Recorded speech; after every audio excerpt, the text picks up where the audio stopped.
አላህ የደካሞችን መብት ይረሳል ብላችሁ ታስባላችሁ?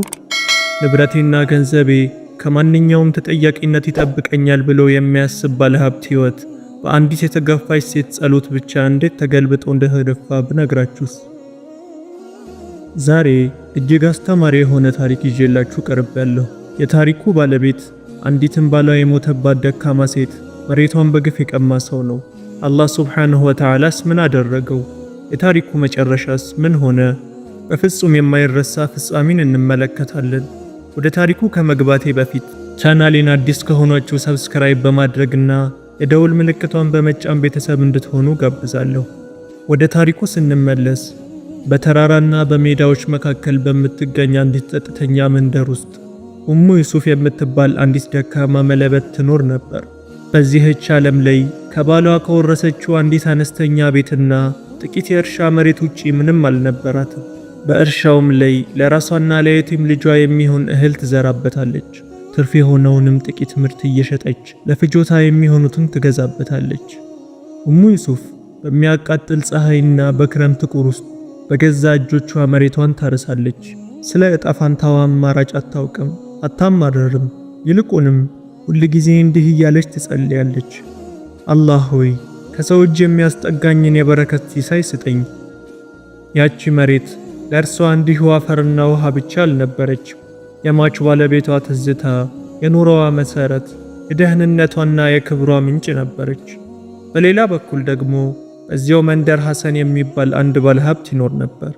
ሰፋፊ እርሻዎች፣ የቀንድ ከብቶችና ትላልቅ ቤቶች ነበሩት። ነጋዴዎችም ሁል ጊዜ ደጃፉን ያንኳኩ ነበር። መንደሬው ሁሉ ስሙን ሲሰማ ይፈራል። ቢሆንም ግን ነፍሱ ቅንጣት ታህል እርካታን አታውቅም ነበር። ማንኛውንም ለም መሬት ባየ ቁጥር ይህ ለምን የኔ አይሆንም ብሎ ያስባል። አንድ ቀን ሐሰን በኡሙ ዩሱፍ መሬት አጠገብ አለፈ። መሬቷንም ትንሽ ብትሆንም ልምላሜዋን አየ። መለበቲቱም ጎንበስ ብላ በእጆቿ ስተክልና በነጠላዋ ጫፍ ከፊቷ ላይ ላቧን ስትጠርግ ተመለከታት። ቆም አለና አይኑን አጥብቦ እንዲህ ሲል አሰበ። ይህች ትንሽ መሬት በእርሻዎቼ ላይ ብትጨመር ግዛቴ ሙሉ ይሆናል። ሌላው ቀርቶ የመስኖ መስመር ጭምር የኔ ይሆናል። ይህችን መሬት በፍጹም አልተዋትም። ሐሰን ወደ ቤቱ የተመለሰው ስለ ሴቲቱ ድካም ወይም ብቸኝነት እያሰበ አልነበረም። ይልቁንም ያችን መሬት በምን ፍጥነት ቀምቶ የእርሱ እንደሚያደርጋት እንጂ። በማግስቱም ሐሰን ከሰራተኞቹ አንዱን መርጦ ወደ ኡሙ ዩሱፍ ቤት ላከ። ሰውየውም ደጃፏን እንዳንኳኳ ኡሙ ዩሱፍ አፈር የነካውን እጇን እየጠረገች ወጣች። ሰላም ላንቺ ይሁን አክስቴ አላት። ጌታዬ ሐሰን ሰላምታ ያቀርብልሻል። የዚህን መሬት ድካምም ሊያቀልልሽ ይፈልጋል። መሬቱን በጥሩ ዋጋ ሊገዛሽም ይሻል። አንቺም በቤትሽ በሰላም ትቀመጫለሽ። ገንዘብን በፈለግሽ ጊዜ ደግሞ እኛን ልክልሻለን። ኡሙ ዩሱፍ የዓመታት ድካምና የክብር ኩራት በሚታይባቸው አይኖቿ ተመለከተችው። በረጋ መንፈስም እንዲህ በማለት መለሰችለት። ልጄ ሆይ ይህች መሬት ለኔ ሸክሜ አይደለችም። ፈጣሪ በእጄ የሰጠኝ የዕለት ጉርሴ ናት። ብሸጣት ነገ ምን እበላለሁ? ለጌታ እንዲህ ብለህ ንገረው፣ ፈጣሪ ሀብቱን ይባርክለት። እኔ ግን በሕይወት እስካለሁ ድረስ የባሌን ርስት አልሸጥም። መልእክተኛውም የሴቲቱን ምላሽ ይዞ ተመለሰ። የሐሰን ትዕቢትም እንደ እሳት ነደደ። አንዲት ደካማ መለበት የኔን ጥያቄ ውድቅ ታደርጋለችን? እናያለና አለ። ከጥቂት ቀናት በኋላ የታተሙ ሰነዶችን የያዘ አንድ እንግዳ ሰው በመንደሩ ታየ። ወደ ዳኛውም ችሎት በመግባት ከሐሰን አጠገብ ተቀመጠ። እንዲህ በማለትም ተናገረ። ክቡር ዳኛ፣ ይህች መሬት የመበለቲቱ አይደለችም። ሐሰን ከዓመታት በፊት ከገዛው ትልቅ ይዞታ ውስጥ አንዱ ክፍል ነች። እነዚህ ሰነዶችም ይህንን ያረጋግጣሉ። ኡሙ ዩሱፍ ወደ ችሎት ተጠራች። የልብሷን ጫፍ አጥብቃ ይዛ በእግሮቿ እየተንቀጠቀጠችና በልቧ እየተሳቀቀች ወደ ውስጥ ገባች። ሐሰን በበኩሉ ያማረ ልብስ ለብሶና ጥምጣሙን አስተካክሎ እንደፈለገው እንዲመሰክሩለት ባዘጋጃቸው ሁለት ሰዎች ታጅቦ በኩራት ቆሞ ይታያል። ዳኛውም ጠየቀ፣ ኡሙ ዩሱፍ የመሬቱ ባለቤት መሆንሽን የሚያሳይ ማስረጃሽ ወይም የባለቤትነት ወረቀትሽ የት አለ? እርሷም አንገቷን ደፍታ እንዲህ በማለት መለሰች፣ ጌታዬ ሆይ ይህን መሬት የወረስኩት ከባለቤቴ ነው። እርሱ ማንበብም ሆነ መጻፍ አይችልም ነበር። እኔም ባለቤቴ ከሞተ ጀምሮ መሬቱን ሳርስ እንደነበር ከሚያውቁ ጎረቤቶቼ ምስክርነት ውጪ ሌላ ምንም ወረቀት የለኝም። ዳኛው የሐሰንን የታተሙ ሰነዶች መረመረና ሕሊናቸውን በረከሰ ዋጋ የሸጡትን የሐሰን ምስክሮችም ሰማ። መበለቲቱ ግን ምንም አይነት ሰነድ አልነበራትም። ዳኛውም በታየው ማስረጃ ላይ ተመስርቶ መሬቱ ለሐሰን እንዲሰጥ ፈረደ። ኡሙ ዩሱፍ የመጀመሪያዋ ትኩስ እንባ በጉንጯ ላይ እየፈሰሰች ከችሎቱ ወጣች። ያ እንባ በልቧ ውስጥ ያለውን ግፍና ሐዘን ሁሉ የተሸከመ ነበር። በችሎቱ ደጃፍ ላይ ቆማ ወደ ሰማይ አየችናም እንዲህ አለች፣ አላህ ሆይ እኔ የራሴን መብት እንጂ የማንንም እንዳልፈለግኩ አንተ ታውቃለህ። ይህች መሬት የባለቤቴ የሕይወት ዘመን ድካምና የእኔ የዓመታት ላብ ውጤት ነች። መብቴ በምድራዊ ዳኞች ፊት ቢጠፋም በአንተ ዘንድ ግን መቼም እንደማይጠፋ አውቃለሁ። ሐሰን በበኩሉ በሕይወቱም ትልቅ ትርፍ እንዳገኘ በማሰብ በፊቱ ላይ የድልና የሐሰት ፈገግታ እያሳየ ወጣ። ነገር ግን በንስሐ ካልሆነ በቀር የማይዘጋ የመከራ ደጃፍ በራሱ ላይ እንደከፈተ ፈጽሞ አላወቀም ነበር። ኡሙ ዩሱፍ ባዶ እጇን ወደ ቤቷ ተመለሰች። ነገር ግን ልባ በአላህ እርግጠኝነት ተሞልቶ ነበር። ለራሷና ለልጇ የዕለት ጉርሳቸውን ለማግኘት በየሰው ቤት ልብስ እያጠበችና ቤት እየወለወለች ዝቅተኛ ሥራ መስራት ጀመረች። አንድ ቀን ምሽት የመንደሩ ድምፅ ሁሉ ጸጥ ብሎ ሰው ሁሉ በተኛበት ጊዜ ኡሙ ዩሱፍ ተነሳች፣ ውዱዕም አደረገች። ያረጀ ምንጣፋን ዘርግታም 2 ረክዓዎችን በዝቅታ ሰገደች። ከዚያም እጆቿን ወደ ላይ ዘርግታ በተሰበረ ልብ እንዲህ በማለት ዱዓ አደረገች፣ አላህ ሆይ አንተ ፍርደ ገምድል ያልሆንክ እውነተኛ ፈራጅ ነህ።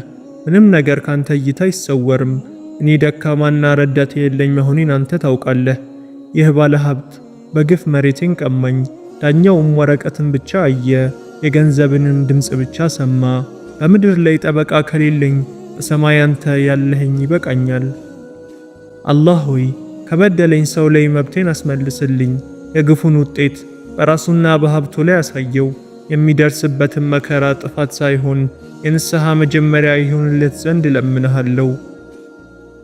ቃላቶቿ ከከንፈሯ የሚወጡት ከልቧ ጥልቀት ከሚመነጭ ስቅስቅታ ጋር ነበር። እንባዎቿም ወደ መዳፎቿ ፈሰሱ። በጸሎት የታጠበ ፊቷንም አበሰች። ከዚያም ወደ እንቅልፏ ሄደች። ነገር ግን የሰማይ ደጃፎች እሷ ቤቱታ ዝግ አልነበሩም።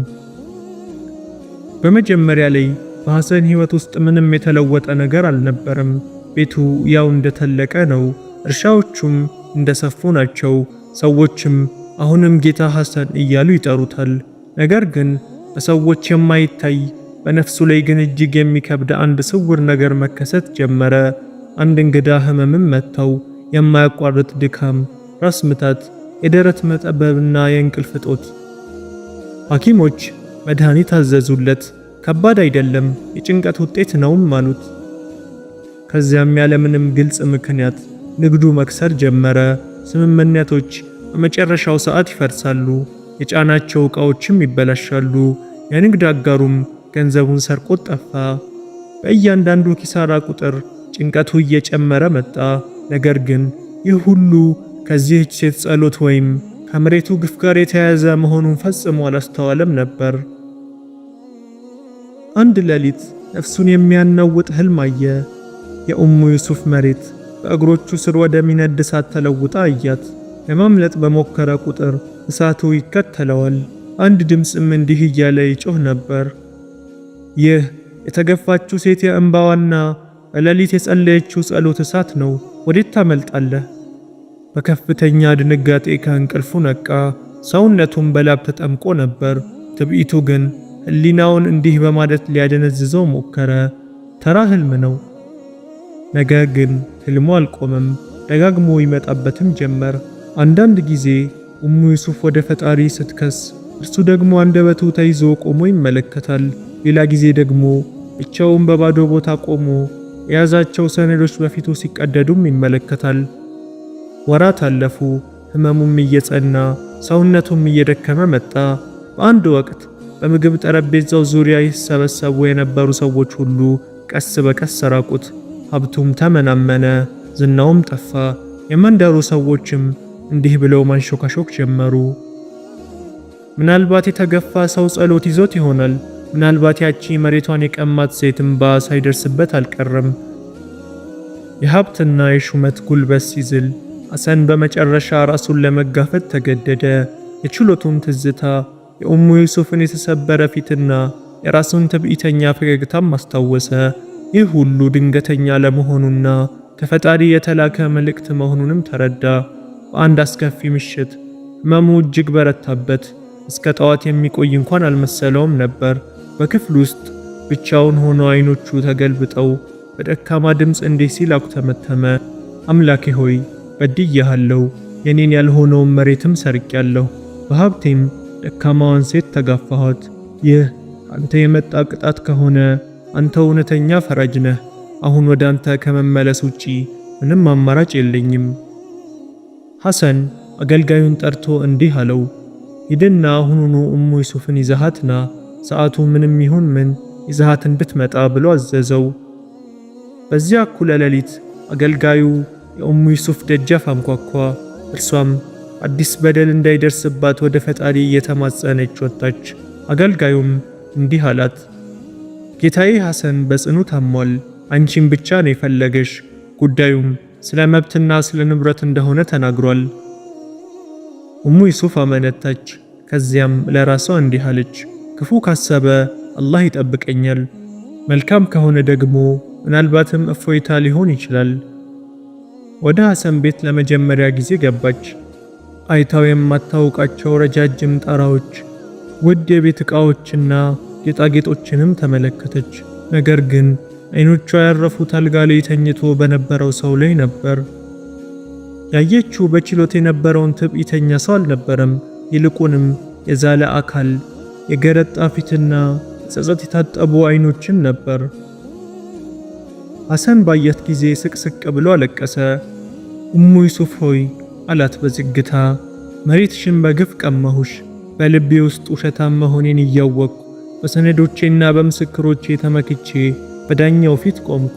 ከዚያ ቀን ጀምሮ ግን በሰውነቴ በሀብቴም ሆነ በልቤ ሰላም አላገኘሁም። አገልጋዩ የይዞታ ሰነዶቹን እንዲያመጣ አዘዘ። በፊቷም ቀደዳቸው። መሬቱ ያለምንም ቅድመ ሁኔታና ክፍያ ወደ እርሷ እንዲመለስ የሚገልጽ አዲስ ደብዳቤም አጻፈ። ይህ በዚህች ምድር ያለሽ መብትሽ ነው አላት። በአላህ ዘንድ ስላለው መብቴ ግን ምንም አላውቅም። የጠራሁሽ መሬትሽን ለመመለስ ብቻ ሳይሆን ይቅርታ እንድታደርጊልኝ ለመለመን ጭምር ነው። በአላህ እምላለሁ በበደልኩሽ ግፍ እንደጸናሁ ብሞት አላህን የምገናኘው የከሰርኩና ባዶ እጄን የሆንኩ ሰው ሆኜ ነው። ኡሙ ዩሱፍ ለጥቂት ጊዜ ዝም ብላ አሰበች። ከዚያም እንዲህ አለች፣ ከኔ ወሰድከውን መሬትን ብቻ አልነበረም ደህንነቴን፣ ሰላሜንና የዕለት ጉርሴን ጭምር እንጂ። አላህ ባይጠብቀኝ ኖሮ እጠፋ ነበር። ነገር ግን አንተ ተጸጽተህ ስትመለስ የአላህን ምህረት ለማገድ እኔ ማን ነኝ? እምባዋን እየጠረገችም እንዲህ አለች፣ መሬቱ የኔ ነው፣ የመለሰልኝ አላህም ምስጋና ይገባው። በአላህ ዘንድ ስላለው መብቴ ግን ይቅር ብያለሁ። የደረሰብህ መከራ ለኃጢአትህ ማስተሳሰሪያ እንዲሆንልህ፣ በቀሪው ዘመንህ ወደ ቅን ጎዳና እንዲመራ አላህን እለምንልሃለሁ። ሐሰን መቆጣጠር በማይችል ሁኔታ አለቀሰ። አንድ ትልቅ ተራራ ከጫንቃው ላይ የሚወርድለት ያህል ተሰማው። ለረጅም ጊዜ እርቆት የነበረው እርጋታ ለመጀመሪያ ጊዜ ልቡን ነካው። ሐሰን ወዲያውኑ አልዳነም፣ ወይም ሀብቱ ሁሉ ወዲያውኑም አልተመለሰም። ነገር ግን ከዚያ የሚበልጥ ትልቅ ነገር አገኘ። ኃጢአትን የሚያውቅ አላህን የሚፈራና ምህረትን የሚሻ ልብ አገኘ። ካለፈው ሕይወቱ ጋር መተሳሰብ ጀመረ። የበደላቸውን ሰዎች ሁሉ እየፈለገ መብታቸውንም መለሰ። ይቅርታም ጠየቃቸው። ከተገፉት ጎን መቆምም ጀመረ። በየትኛውም ቦታ ግፍን ሲያይ ይቃወማል። ኡሙ ዩሱፍም ወደ መሬቷ ተመለሰች። አሁን መሬቷን የምታርሰው በግፍ እንባ ሳይሆን በምስጋና እንባ ነበር። ዘር በዘራሽ ቁጥር እንዲህ ትላለች፣ የደካማውን ባሪያ መብት መቼም ቢሆን እንዲጠፋ ለማያደርገው አላህ ምስጋና ይገባው። የመንደሩም ሰዎች እርስ በርሳቸው እንዲህ ብለው መመካከር ጀመሩ፣ የተገፋን ሰው ጸሎት ፍሩ፣ መጨረሻችሁ እንደ ሐሰን እንዲሆን ትፈልጋላችሁን? ሐሰን ራሱ ታሪኩን እንዲህ እያለ ይናገር ነበር። ሀብቴ ይጠብቀኛል ብዬ አስቤ ነበር፣ ነገር ግን ወደ ግፍ የሚጎትተኝ ከባድ ድንጋይ ሆኖ አገኘሁት። እኔን የታደገኝ ግን የዚህች ሴት እንባ፣ በሌሊት የጸለየችው ጸሎትና የማያንቀላፋው የአላህ ምህረት ነው። ውድ ተመልካቾቼ፣ ይህ ታሪክ ስለ መሬት መቀማትና መመለስ ብቻ አይደለም፣ በአላህ ዘንድ መቼም ስለማይዛባው ፍትሃዊ ሚዛን እንጂ።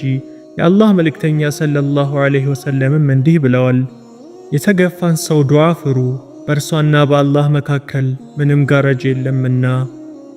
ግፍ ማለት ገንዘብ መስረቅ ብቻ አይደለም። ግፍ ማለት የአንድን ደካማ ሰው ተስፋ፣ ክብር ወይም የመኖር ዕድል መስረቅ ጭምር ነው።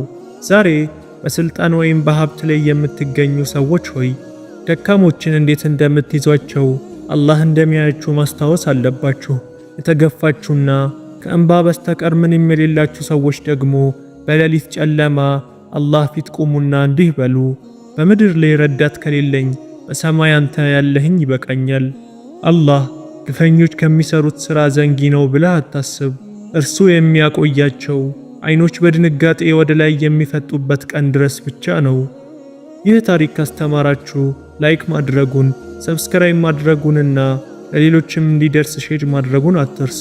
በሚቀጥለው አስተማሪ ታሪክ እስከምንገናኝ ድረስ ወሰላሙ ዐለይኩም ወረሕመቱላሂ ወበረካቱሁ።